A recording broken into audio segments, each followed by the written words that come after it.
Good afternoon, everyone. My name's Ed Selich, President of Speak Up Newport. I want to welcome you to our July meeting. Before we get started with the program, what I'd like to do is I'd like to introduce to you our Speak Up Newport scholarship recipients this year. So if you could come forward as I call your name and stand over here. We have Melanie Castaneda from Newport Harbor High School.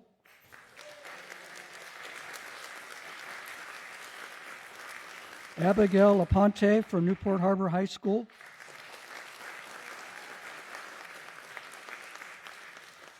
Morgan Savage from Corona Del Mar High School. Anthony Vasquez from Newport Harbor High School. Oh, he's not here. And lastly, we have Luca Fasula from Corona Del Mar High School.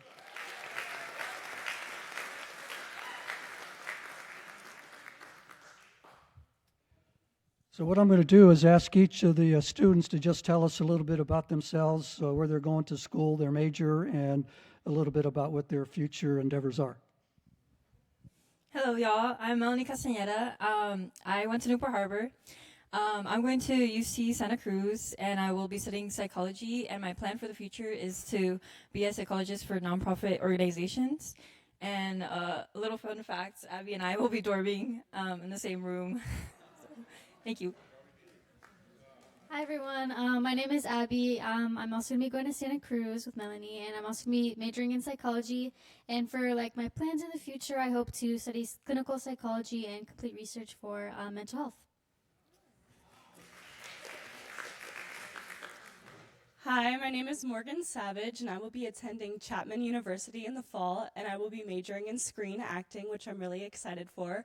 I was picked 1 out of 12, so it's going to be a really small, tight-knit program, which I'm really excited for. And my future aspirations would be I want to be able to create work in the film industry that both inspires and teaches people about the world.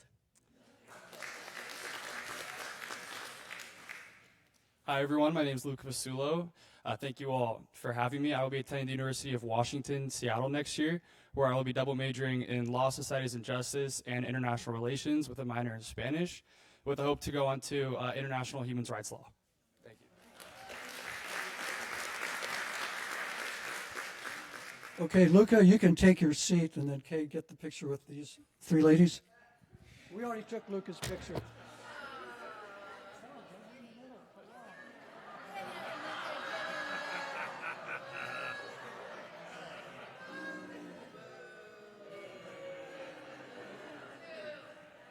Let's give him a big hand. I just want to say a little bit about Luca's scholarship. Normally we give 4 scholarships a year. This year we gave 5.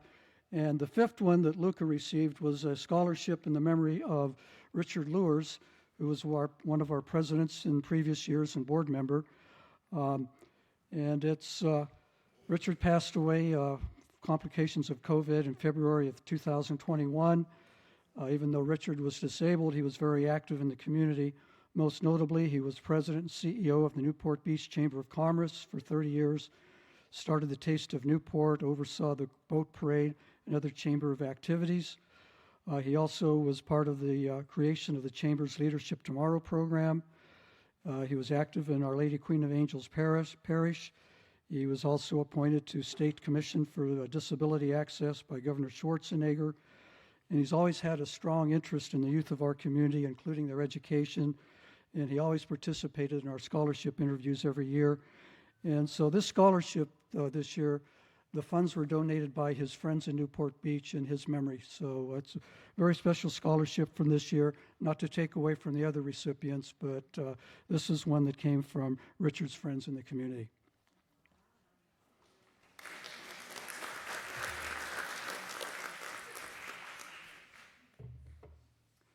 So our speaker today is our new police chief, Joe Cartwright.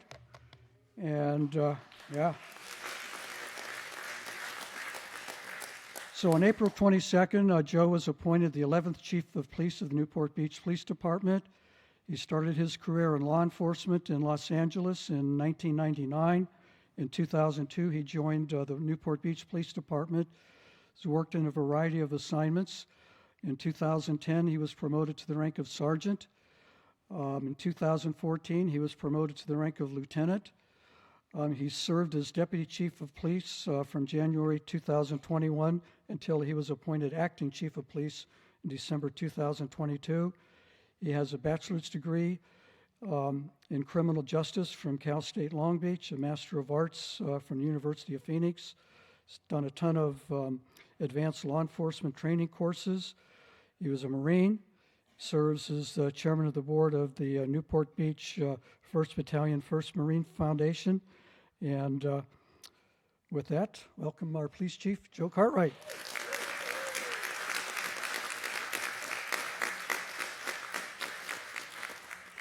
Good evening, everybody. Thank you for having me. I'm delighted to be here. I'm going to go over kind of a number of things based on the topics that were given to me. I'm going to do my best to get through this on time. We'll have some questions at the end.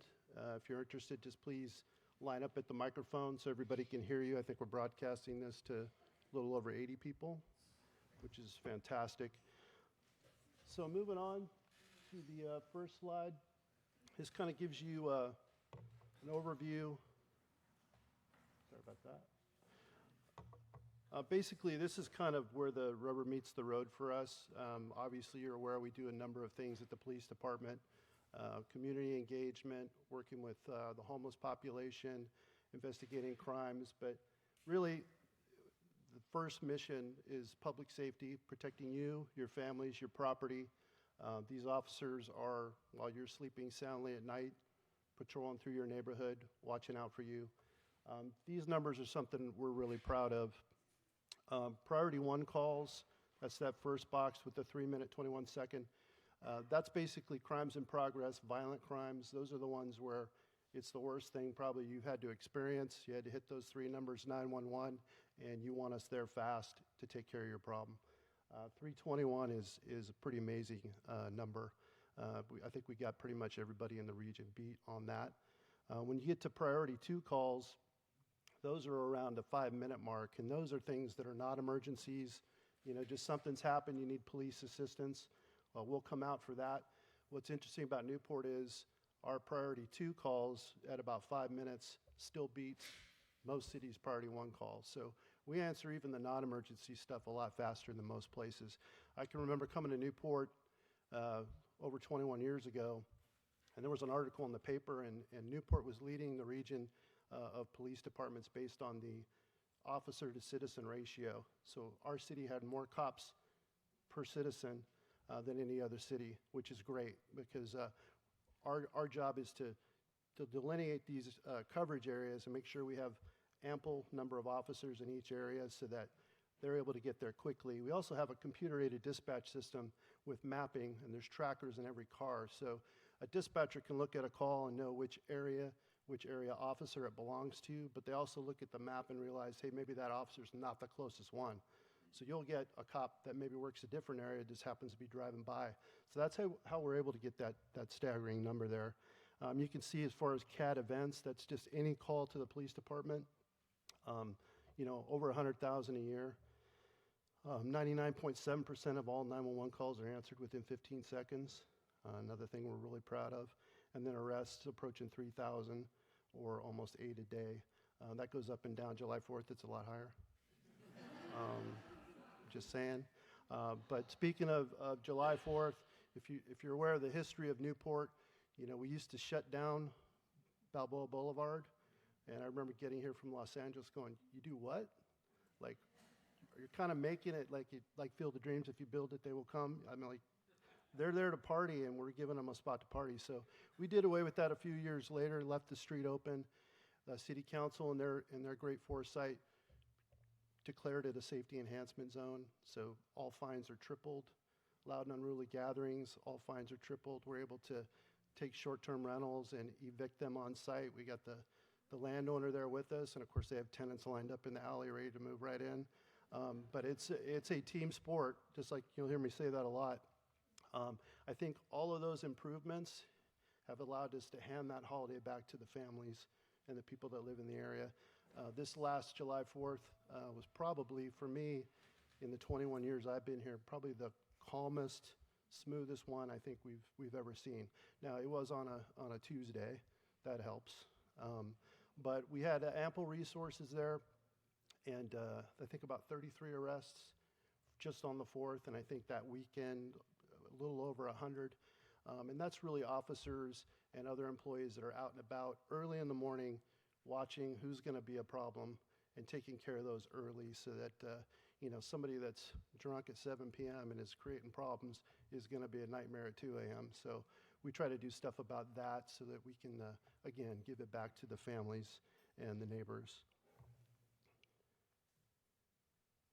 This is kind of a breakdown of our current staffing. You can see we have 233 paid employees. So 216 full-time, 17 part-time, 38 volunteers. Some of them are here. I see Joel Gerson, Dottie McDonald, and a couple others. They don't work for any money, which I think is staggering. Thousands and thousands of hours. They suit up in a uniform. They go out and serve their community. They don't ask for anything. They never complain. They're out there for you too, and they're our eyes and ears. They do vacation checks for free. So you're going on vacation, you call it in to us, and these awesome volunteers go check on your house. They make sure everything looks great. Yeah.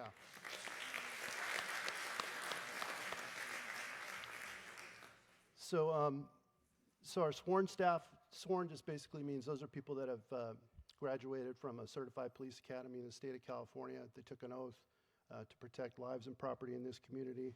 Our civilian, or what I like to call them professional staff actually, that's our dispatchers, records, all our office assistants, jailers, things like that we need to support our operation.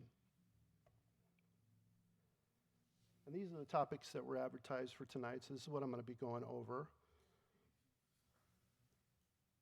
So, this is a topic of major concern all over this region. Residential burglaries, we, just so you know, at the police department, I have a management staff, and we meet weekly, and we go over crime every single week. And then monthly, all the area lieutenants in charge of the 4 areas of the city, along with all the sergeants in charge of the different detective sections, are held accountable. Basically, we have a meeting at the police department where they all report on the crimes and what they're doing about it. What's interesting about that is, I've never asked a question that I couldn't get an answer to. Everybody knows their area really well. They know the people and the businesses really well. And when they become aware of a problem, they're expected to address it, and they do. That's stuff that we don't normally put out each and every day, but I think what makes us special is we pay attention to the little things so that we don't have the big problems that a lot of other cities have. So we take care of those little things each and every day. So the trend here, Fridays, we would call them kind of dinner time burglaries.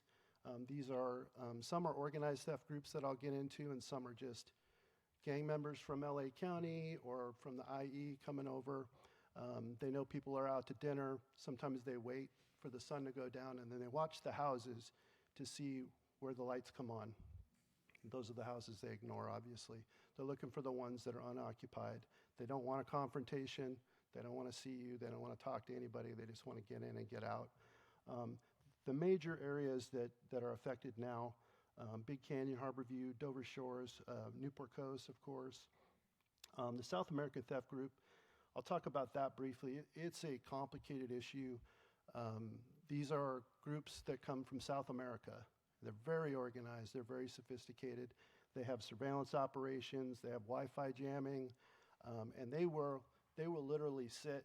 They'll come up on green belts or off of golf courses. Those are the areas they like to approach from, which is hard for us to see.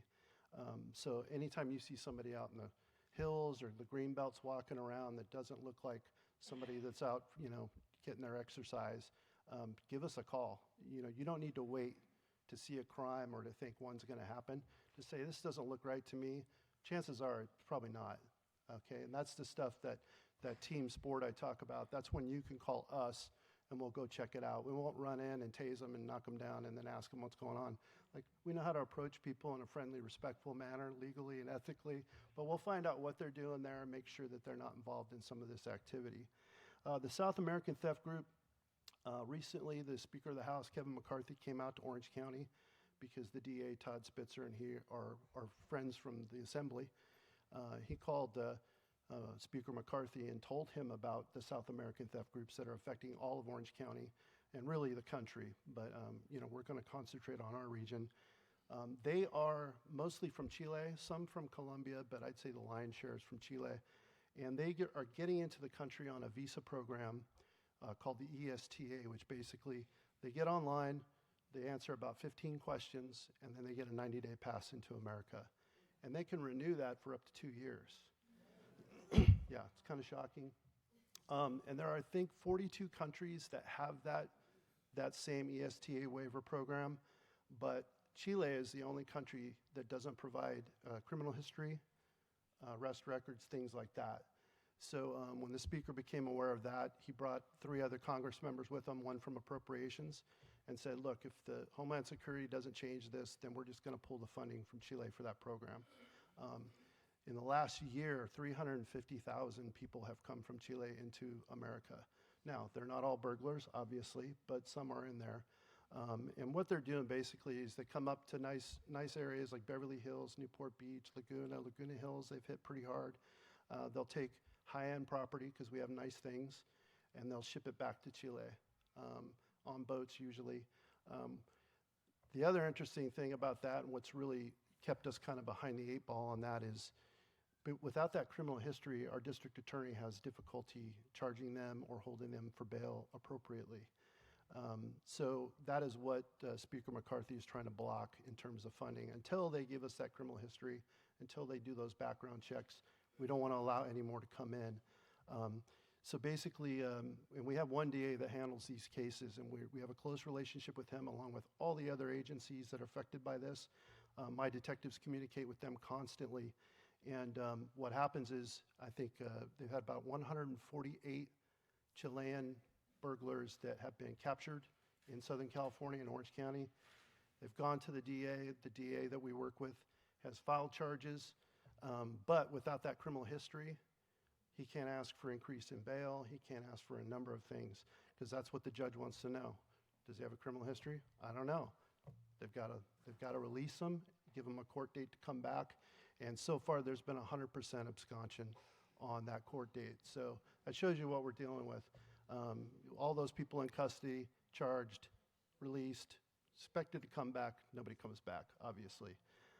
So that is something that thankfully the federal government is going to be assisting us with going forward. But our detectives and our officers have been catching them, not always. I mean, like I said, they're very sophisticated. It's a large area for us to cover. So we are working on a number of things to deal with that, and I'm going to get into that right now. Pardon me. In June, our arrests were up in categories of theft, robbery, and auto theft.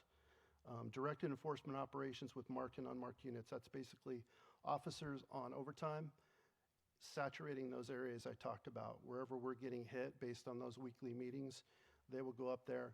And the officers in the unmarked cars is very effective, obviously, because they're watching for us. So they're able to sneak up on people. We've been working, again, like I said, with DA Schoenberger at the OCDA's office, handling the prosecutions, working with Congress and the State Assembly. Assemblymember Diane Dixon, our former mayor, has been working hard trying to help us in terms of, if everybody knows what Prop 47 is, Prop 57, those laws that were changed back in 2014 has also been a real challenge for police officers. It makes our job very difficult. Charges that we could normally bring somebody to jail and hold them on, we now have to release after a certain short period of time. And oftentimes, officers will make an outstanding arrest, get a good crook, bring them in. If they can make bail or get a court date, we're not allowed to hold them. It's illegal. So that's been kind of very frustrating for us. But Diane Dixon has been working hard with other moderate Democrats and Republicans in the State Assembly, trying to roll back some of those things that Prop 47 put into effect, so that if we raise those charges a little bit, it'll give us a little bit more teeth to hold people responsible. But the good thing about Newport is we're different than other cities and counties. When the law changed, it used to be if you had a little bit of heroin, a little bit of methamphetamine, a little bit of fentanyl, that's a felony. We can hold you in jail. There was drug court back at that time, so you go in front of a judge, and you either go to treatment to avoid jail, or you go to jail. And if you go to treatment, you don't make it through, you go to jail. There's that carrot stick incentive there. That is now gone because we can't hold people. Heroin's a misdemeanor now.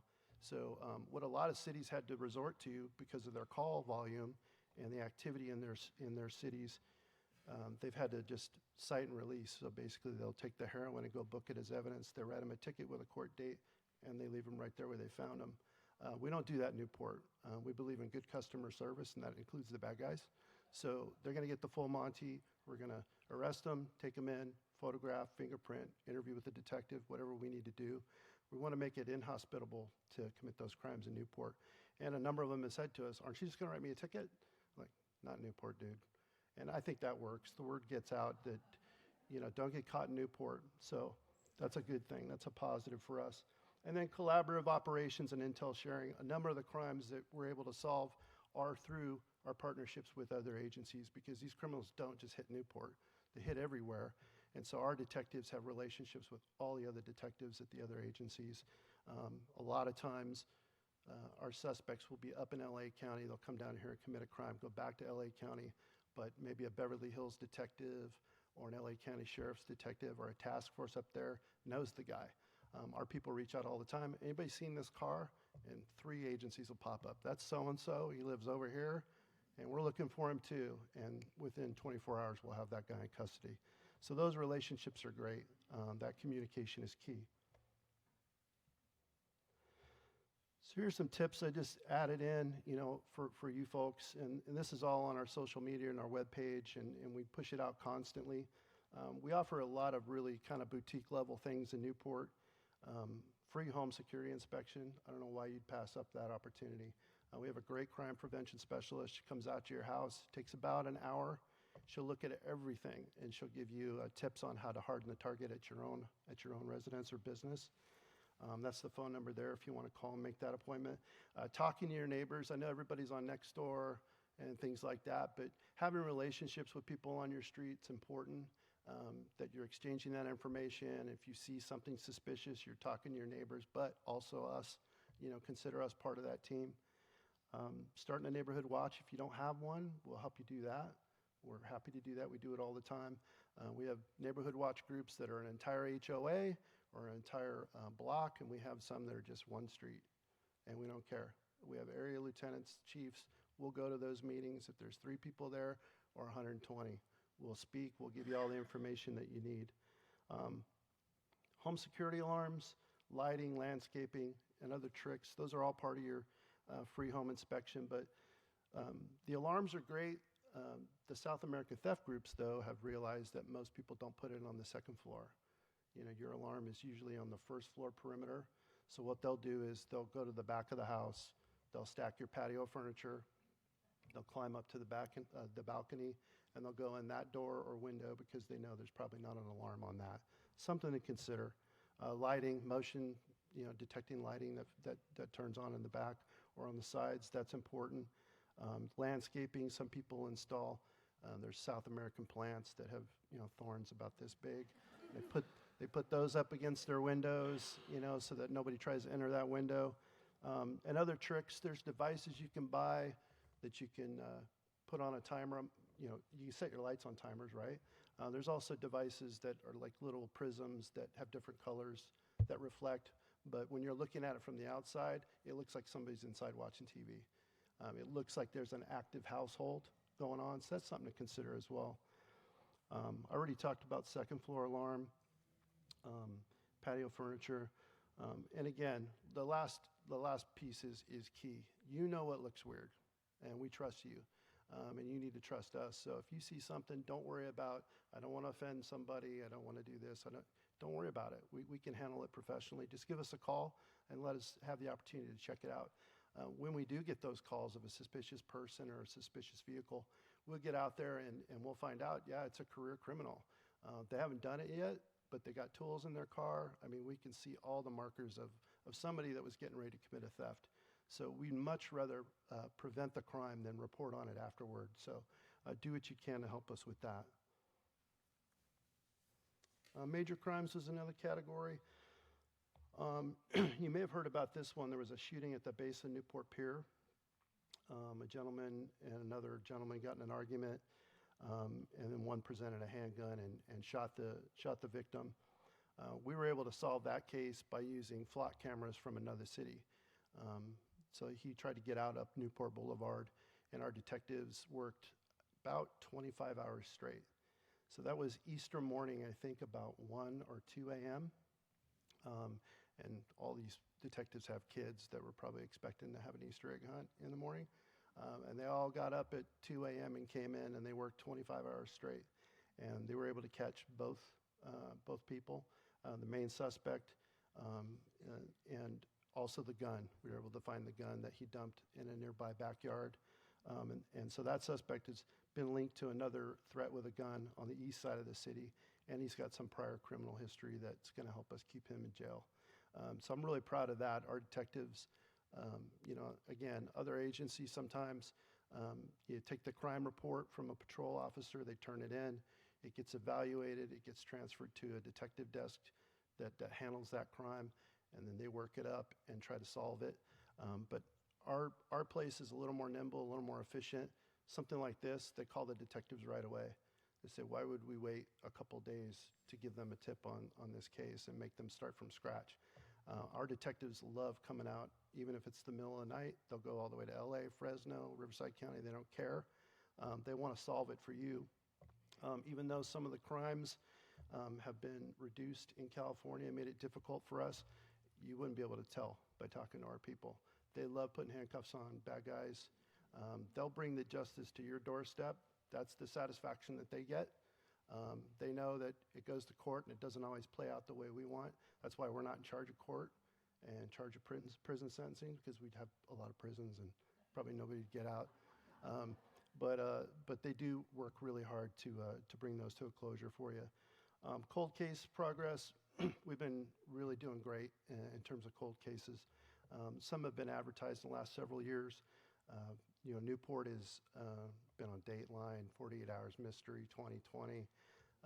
There was a time where I was watching it thinking, people are going to think this is the murder capital of the world or something because we're on TV so much. But really, we have no homicides this year so far. On a bad year, we might have 1 or 2, and it's usually, a relationship that went bad or something. People know each other kind of thing. But our cold cases, going all the way back 50 years. The Linda O'Keefe case from Corona Del Mar, 11-year-old girl, she was killed when I was 1 year old. And we were able to solve that through using DNA advancements in genealogy and things like that. Able to locate a guy that's 74 years old now, living in another state, able to handcuff him in front of his home and neighbors, bring him to California. Unfortunately, he died in jail before he could face trial. But that is still the satisfaction that we get.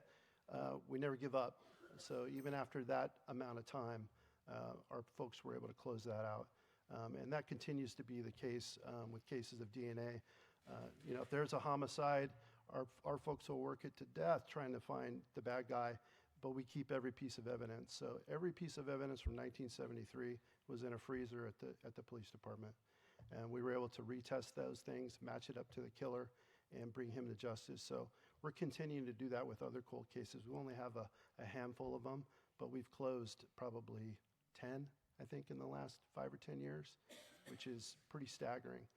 But these technological advances have been really great for us. Fraud and internet scams, I was asked to speak on this a bit. We had a recent case where a suspect convinced multiple victims to send explicit photos, and once they did, then he extorted them for money. How to prevent this? Yeah.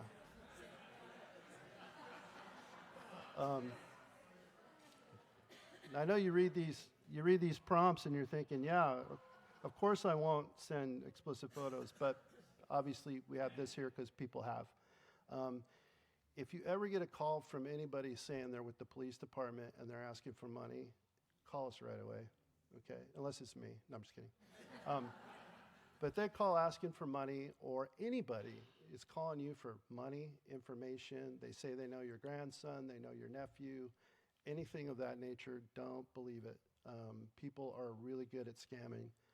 They'll do everything they can to butter you up and then try to get their sticky fingers into your wallet.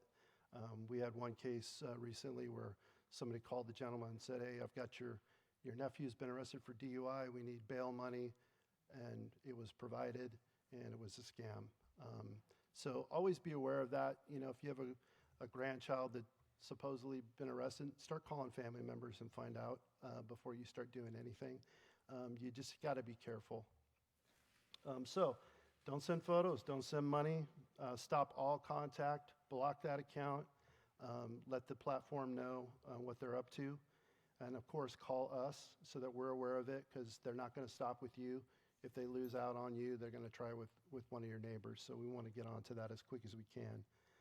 Secure your digital accounts by changing your passwords, update your privacy settings with two-factor authentication, and also in terms of your banking, your credit report. You know, all 3 credit reporting agencies will give you a free credit report every year. And you can also put fraud alerts on your account if you want. Hey, I don't want any major purchases of this amount without you guys calling me and let me know about it. All that stuff's important. So with kids, I've got them. I know most people in the room do. You know, they've been brought up with these smartphones, the internet. It's just been part of their life since day one. People, you know, you wouldn't let a stranger into your house to hang out with your kid for a couple hours, but if you're not watching their social media and their internet access, that's what's happening. They're not physically in your home, but they're talking to your kids.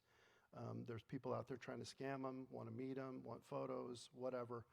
Please call us on that and let us know about it. Be really communicative with your kids about the dangers of online, that, you know, meeting someone online, exchanging interests, getting to know somebody, that's not really meeting somebody like most of us are accustomed to. So make sure you talk to them about that, hey, this is not a real friend yet, okay? If you haven't met them and really vetted them, you don't know who this is.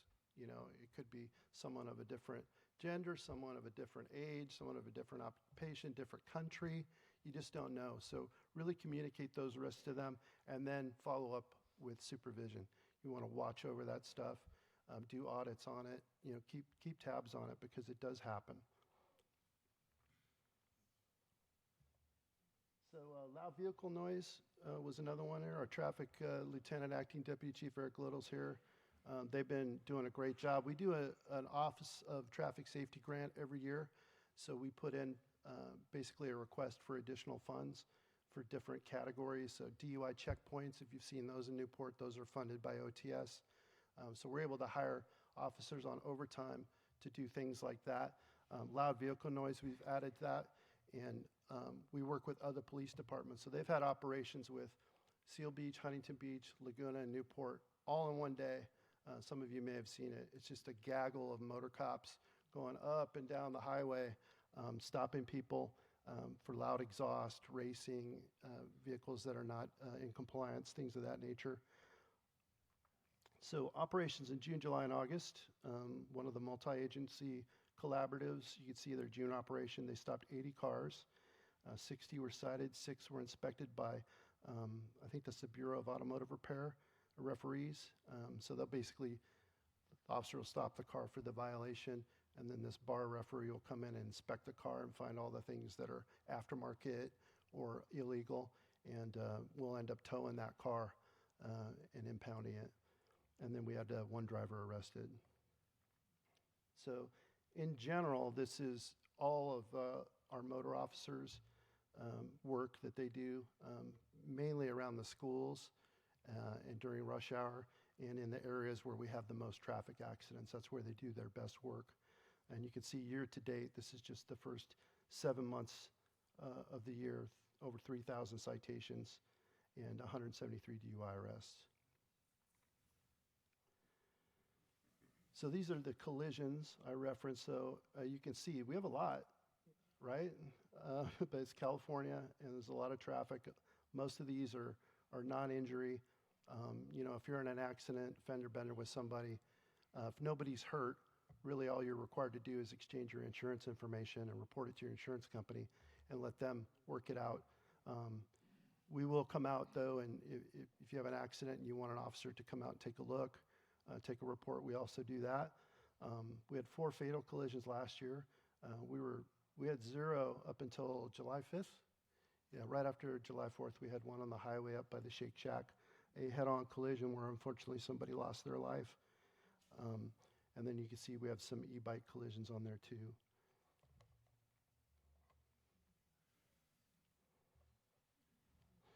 Okay, so e-bike efforts, the law and technology.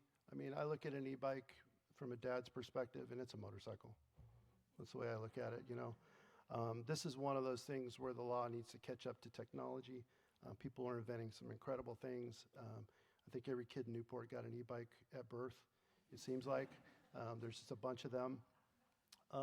So we're waiting for the law to catch up with that, hopefully reclassify those. But in the meantime, here's the things that Newport does outside of that to try and curb this activity and keep it safe. So we've had education at schools where our motor officers go out and speak. They show videos. They talk about safety. We give out free bicycle helmets. We give them a sticker for passing the course. We've collaborated with the high schools and, again, created videos. Rotary Club, YMCA Healthy Kids Day, Ensign Elementary, Speak Up Newport, I think last month, Eric? Last year, okay. Did a presentation on e-bikes here. All the different enforcement efforts here are listed and worked in partnership with the Harbor Council. So we've done everything we can to get the information out. We've also trained the crossing guards, everything we can to recognize the activity of these kids. We try to get them to stagger the school release times so there's not 1,000 e-bikes leaving at once. I mean, we're trying everything. But we are aware of it, and we have been addressing it the best we can. So we've also done presentation for elderly residents on proper car fit seat adjustments at the Oasis Center. That's just, they give them a class on how best to be seated in the vehicle so they can see the best, evaluate some of their vision and things like that to make sure that they feel safe still operating a vehicle. And then we also do car seat safety checks, really important for new parents. You know, it seems pretty simple how you can put that into a car, but you really do need to do it a certain way and get it nice and tight so that thing is solid inside the car. So that is the main topics there. I'm going to leave room for questions. I want to hit the unhoused homeless category real quick because I know a lot of people are probably concerned about that issue. You can see the work that's being done up here. You know, I talk about team sport, you know, from Assemblywoman Dixon to our council and the entire city staff. It's unusual to have a city where everybody's on the same page and rowing in the same direction. That's really important. You know, if I have a different idea of what should be done than another department, it just doesn't work. You know, we all have to work in concert in order to give you the best service and synergy that you deserve. So we've been making a lot of strides. We have Be Well OC helping us. We have CityNet. We also have in-house homeless coordinators that work on that, and an incredible city council and city team that's dedicated to trying to eradicate this issue. It's a difficult issue because for my people, there's a legal basis. There has to be a criminal nexus. You know, being homeless is not a crime, but doing certain things when you are can be. You know, we need to see those and be aware of those. So what the city has done, really thinking outside the box, is we're going to be redoing the sidewalks up here to make it so narrow that you can't put a tent there. Turning this area here, the City Civic Center, into a park that closes at night. So we have new security guards that patrol here and the dog park as well to make sure nobody is congregating here at night. Closing the bathrooms in all the parks and leaving only 1 or 2 open for residents along the main thoroughfares. But everything that we can do outside of those things. Recently, last night actually, we added some more beds last month, 5 more beds, and then last night the city council is going to pursue these travel lodge as a permanent housing area up there, and we'll have 12 units up there, so we can actually transfer some of the people from our shelter into permanent supportive housing and free up those beds for other people that want services. That's really the rub on the whole thing is they have to want help. If they're not committing a crime but they don't want help, then we keep trying. We're out there every day talking to them. They file complaints with us that we're bothering them too much. But we continue, we know them all by name, we're continuing to work on that. And then last night, of course, the big one that's going to be extremely helpful to us is the second reading on a new municipal code, which is a Newport Beach law that the city is adopting. So in 30 days, we will now have a whole long set of laws on anti-camping, congregating, and of course, erecting temporary structures on public property. So those tents will no longer be allowed.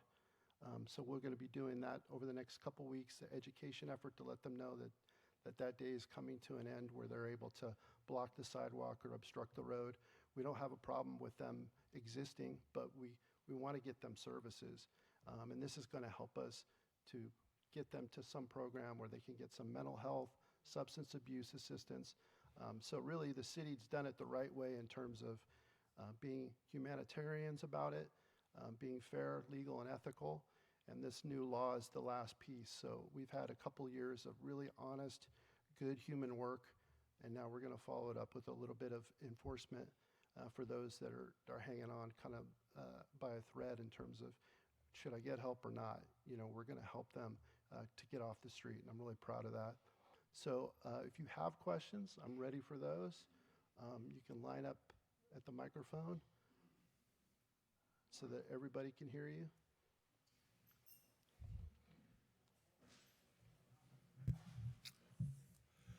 Okay, I have a question. What about your staffing? Do you have adequate staffing?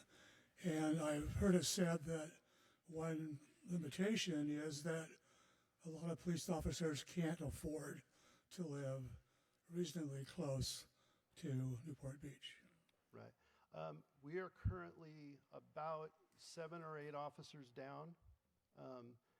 But we have 4 in the academy right now. We have a 5th one starting in September. And then we have a couple of lateral police officers that are coming on board. This is something that's kind of an interesting issue because, you know, I could easily fill those 7 or 8 spots with somebody that can fog a mirror and just say, here, you know, go patrol Newport Beach. But this place is special. I really care about it. These gentlemen in the back do as well, including our fire partners are back there. We care deeply about this city, so we're aware that it takes special people to patrol Newport Beach. It's really a kind of a you know, a calling to serve a community like this. So character is really what I look for as a chief.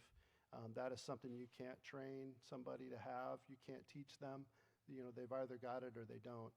We get a lot of talented people that come in the door with degrees and great backgrounds, but we're looking for the right person that is really worthy of working in Newport Beach. So we're very careful because once you bring an officer on and they get through their 1-year probation, that could be a 30-year career. So I'm very careful about who we bring in here and who we entrust that to. And being 7 or 8 down, we're still very healthy. We're able to operate at full capacity right now, so it's not an emergency for us. Another thing I look at is, you know, you talk about lateral cops. You know, a lot come to Newport. I'm a lateral that came from Newport. A bunch of us from LAPD. We were working in South Central, and we decided, yeah, Newport Beach is kind of nice. You know? So, you know, I resigned from LA, came here 2 weeks later. You know, people wave with all their fingers, not just the middle one. It's nice. So the good news for me when I look at our staffing is if people are leaving, are they going anywhere else? And they're not. You know, I know Laguna's lost a number of officers to Irvine, along with some other cities, because some police departments' budgets, their cities are expanding, like the Great Park in Irvine. They're going to have to start staffing those areas and getting ready for that expansion, which makes sense. And their chief is an outstanding person, and he's getting some quality people. But for us, I look at that like, well, if nobody's leaving to go somewhere else, then we're doing pretty good. They're happy, healthy, well-trained, well-compensated, well-equipped. We give them all the tools that they need, and you folks are fantastic. I mean, this community is so supportive of law enforcement that I can't imagine working anywhere else. I wouldn't want to be chief anywhere else, I can tell you that. I go to chief meetings sometimes, and I was at one a couple months back, and it was every chief and sheriff in LA County, Orange County, and San Diego County. Two large rooms of nothing but, brass, as they say. And I heard some of the stories going on about our city team and our council and our mayor and this and that. And I'm just like keeping my mouth shut because they'll throw things at me if I tell them how good we have it here. I just kind of, is this zip it? Joe, do you have this problem? No, I don't. So that, again, I can't say it enough. To have everybody from the top down in the city rowing in the same direction is really, I think, what attracts the best people here too. They want to work at a place that has a synergy like that. Hi. Hi. Great presentation. Thank you for all that you guys do. Curious, Harbor View, is that Harbor View Hills or the Port Streets, or probably both, right? Yeah, mostly Port Streets, yeah. Okay, and in most of these, I'm assuming they're guys, do they carry weapons? Do they have knives or guns? Or are you Not finding usually. on them? Not usually, no. Most of those are, drug addicts that, they're stealing so that they can get some more narcotics. Most of them don't carry weapons. Occasionally we'll come across one. One story from yesterday, there was two gentlemen that have been hitting UPS stores and stealing mail throughout Southern California. I think they'd hit 12 different stores, had not hit Newport yet, and they called us to let us know, and they were worried about it. One was a good friend of Councilman Stapleton, if he's still here, and they let us know about it, and just perfect timing. We actually had just had one in the middle of the night. So our detectives jumped on it right away. We were able to find a fingerprint.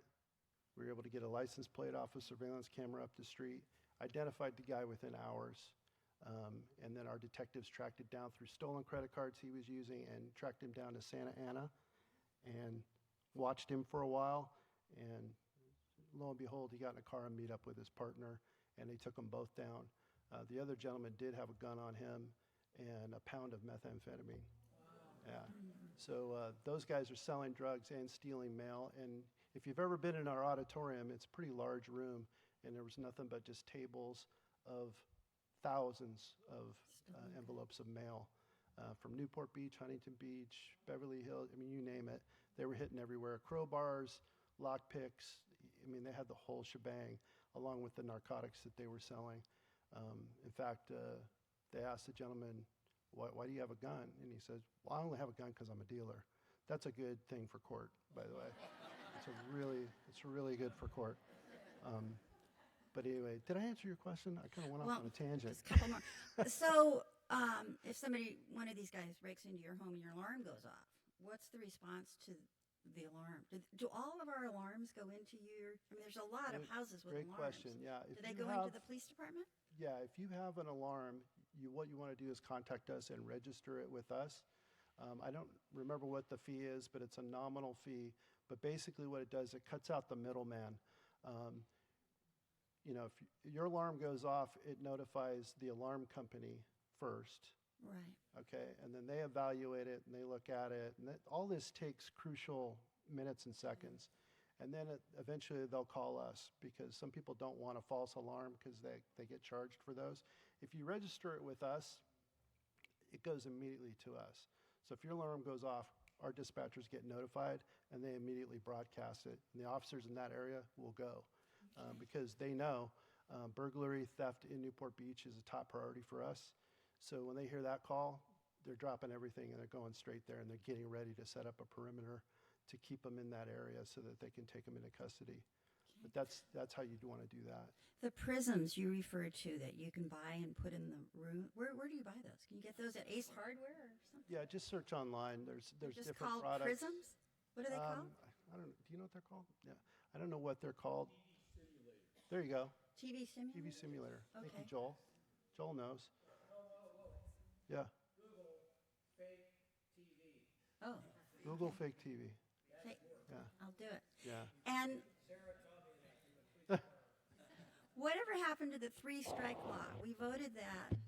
It's on the books, but they don't enforce it, right? Because once somebody does something 3 times, we're supposed to keep them in jail. It depends. It's got to be a certain classification of a crime within a certain time period. And that's a court decision, and it's based on elected and appointed judges. So they look at those crimes and decide if those meet the criteria. Really, honestly, California is kind of plateaued on the 3 strikes law. You know, it pretty much, I mean, when they changed the Prop 4757, they had a list of crimes. They said, hey, we're going to say these are violent crimes, these are felonies, these are not violent crimes. And in that non-violent crime category, with carjacking was in that category. So they're kind of looking at things a little differently than we do. But yeah, it's a case-by-case basis. It's hard to tell. Thank you. Yeah, you got it. Thank you, Joe. Great presentation. Appreciate every bit of it. We live down on the peninsula, and my wife and I are both cyclists as well as e-bike cyclists. I understand that the ambassadors are gone, and there's a couple of police officers now working the peninsula, specifically on the boardwalk, and then Buena Vista, where we are. I just am curious to know, are they dedicated just to the peninsula boardwalk, or are they kind of wearing a couple of different hats? Because, Right. you know, we see a lot of people ruining the boardwalk and Yeah. other places in the harbor Right. in Buena Vista that are just not, we wish we had a police officer to. Right. Well, the ambassador program was highly successful at what it was designed to do. But we, you know, when the new council came on board, we started to evaluate, and by the recommendation of council, we looked at it and realized that the ambassadors are great. They're a great PR piece for the city, but they don't have any enforcement capacity. So that was the problem we were running into, that they're great ambassadors, but when they try to advise somebody that they're going too fast on their bike, or they got to get off the bike or off the skateboard, you know, most kids know that they can't do anything to me, so they just kind of ignore them. So with the permission of the city council and the foresight that they had, they said, hey, why don't we explore, you know, getting rid of that contract and using those funds for the police department. So what we did was, and yes, they are dedicated to that. That's an overtime assignment. We're using the ambassador program funds for that. So the officers are signing up 2 to 4 person teams. And the majority of what they're supposed to be doing is strictly boardwalk enforcement. And that's, you're going to see them out there Friday, Saturday, and Sunday. Are they on bicycle? Are they They're going to walking? be on bikes, horses, Okay. motorcycles, and foot, mostly on foot. And they, I think on their first couple of days of doing it, they had a few dozen tickets, and were able to, you know, have the teeth at least to enforce that. Also, they're available for some of the unhoused homeless enforcement and outreach as well. But really their primary assignment is the boardwalk safety, because we know that's important to the people that live down there.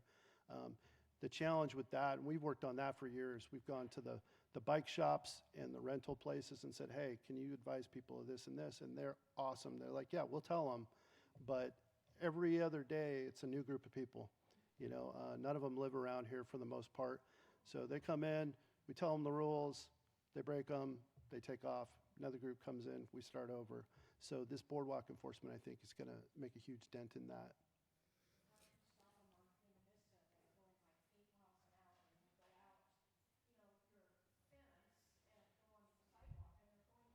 Mm-hmm. Well, you talk to me after, and we can get some officers out there to do that. But that's something, yeah, we've got to be there and see it. Oh, it's frustrating. It happens to me too, you know. Yeah, where I live, yeah, all the time. I mean, it's not just our issue for sure.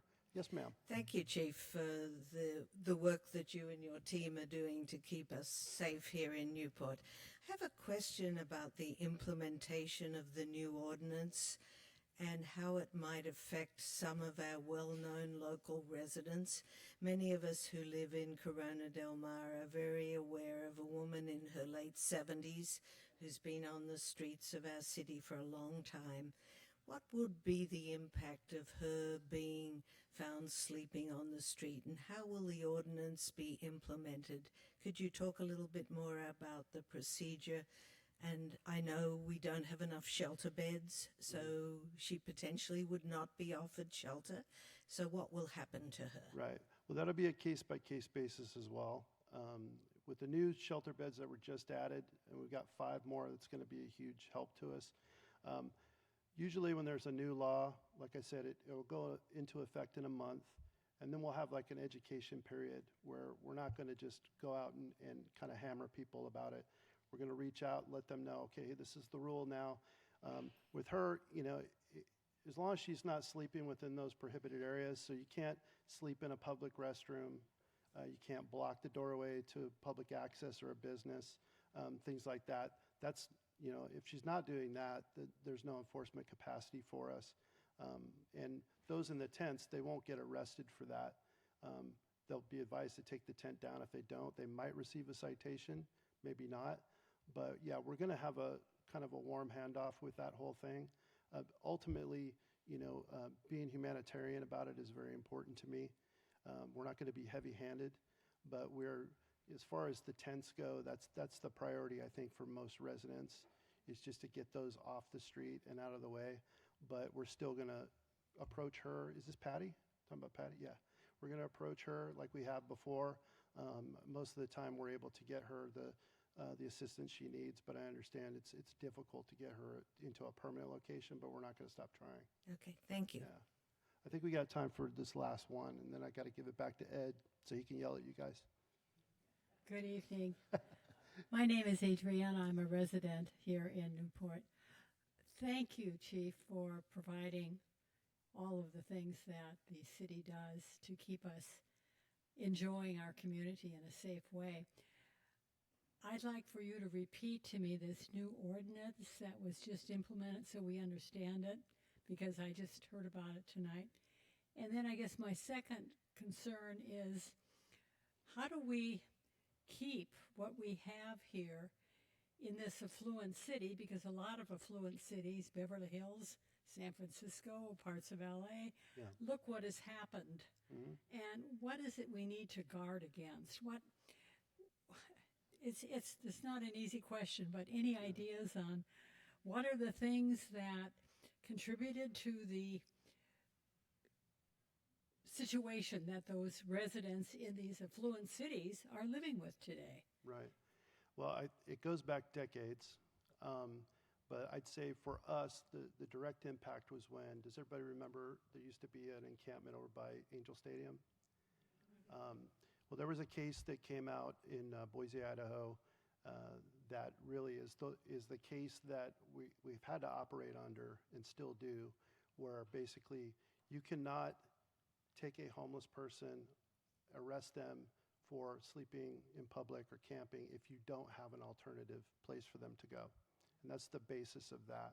This new ordinance does not deal with homelessness per se. It doesn't say anything about homelessness. It talks about areas you can gather, and it's about several pages, and it's on the city website if you want to read the whole thing. Hard for me to encapsulate it, but it's basically, as I mentioned to the lady earlier, blocking public access, a certain distance from a school, certain distance from a business, and erecting tents and living in them, collecting trash, littering, urinating in public. All that is covered. Most of those are already covered, but all of that is covered in there. But that is basically the new ordinance. So then cities like San Francisco have an option to do this. It's just the will to implement such a new program. Right. Yeah. And I'll go back to the city council. They ask me constantly, what do you need? What I said one time was I need a new law in terms of just, people putting up a tent and living there, denying themselves an opportunity for service. And they delivered within days. These other cities, they've got to make their own choices. You look at LA, San Francisco, San Diego, thousands. We're talking thousands. What's great about Newport is we're aware of each one we have. We know them all by name, and we touch on them every single day. Because, like I said, if you take care of the small things and keep attention on them, they don't blow up into bigger problems. So this ordinance, along with the beds and the shelter space and the permanent supportive housing, the outreach, all of that stuff plays a part, and I'm really proud of what the city has done in this space. I think it's something that we can all be proud of. And again, we didn't just create a law so that we could do what we wanted. We did everything else that we could. We exhausted every possibility. We will continue to do that. But now we just have one extra tool, and officers have the discretion of how they want to apply that. Well, thank you. It's a learning opportunity, I think, possibly for some other communities. Yeah, I agree. Maybe. I agree. Well, thank you, folks. Thanks.